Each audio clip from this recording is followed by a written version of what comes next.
My heart was racing, a pounding in my head, and I felt my sweaty palms glued to my gloves. I was padlocked into a small room with 2 rusty beds, a wobbly table, a bright fluorescent light, and the air had a slight tinge of bleach and amniotic fluid. Piercing screams and wailing from the woman in active labor echoed throughout the room.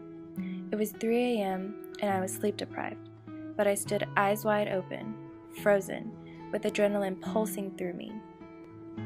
As I watched the baby's head slowly crowning, all I could hear was the doctor shouting at me in the background, telling me to move out of the splash zone. That night, I took my first steps into Kenyan childbirth. It was only 15 hours earlier that I had met Elizabeth, the woman shrieking in agony on the black leather table. I didn't think that I would be spending the next 24 hours by her side, comforting, supporting, and caring for her. I stood next to her and rubbed her back as she gently crushed my hands every 2 minutes. I told her to push with each contraction, while the doctor on duty slept on top of a trash can in the corner. Fear set in with every passing minute, as it began to dawn on me that her hips were not wide enough and that she would need a C-section.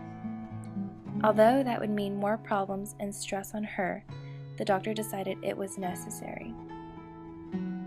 With what little strength she had remaining, Elizabeth crawled off the table and I guided her down the stairs towards the taxi.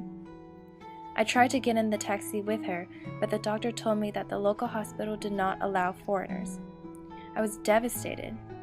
I could sense that she was upset too as she tightened her grip on my hand. How could I leave Elizabeth alone in that condition after being by her side all day? Her family and husband were not there to support her. At that moment, I was her only family.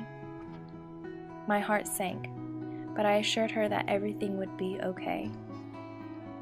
As I stepped out of the clinic into the chilly morning air, I felt like I had been in labor and delivered a baby myself. I came to realize that even without a medical degree, the emotional and physical support that I could offer was equally important. Childbirth is an empowering experience, but imagine doing it alone without a support system and no one to hold your hand. In Kenya, labor is not considered delicate and women are not treated with sympathy. But I learned that compassion and support throughout the process can make a huge difference. Elizabeth had become my family, and I was her rock. Count on me like 1, 2, 3, I'll be there. And I know when I need it, I can count on you like 4, 3, 2, and you'll be there.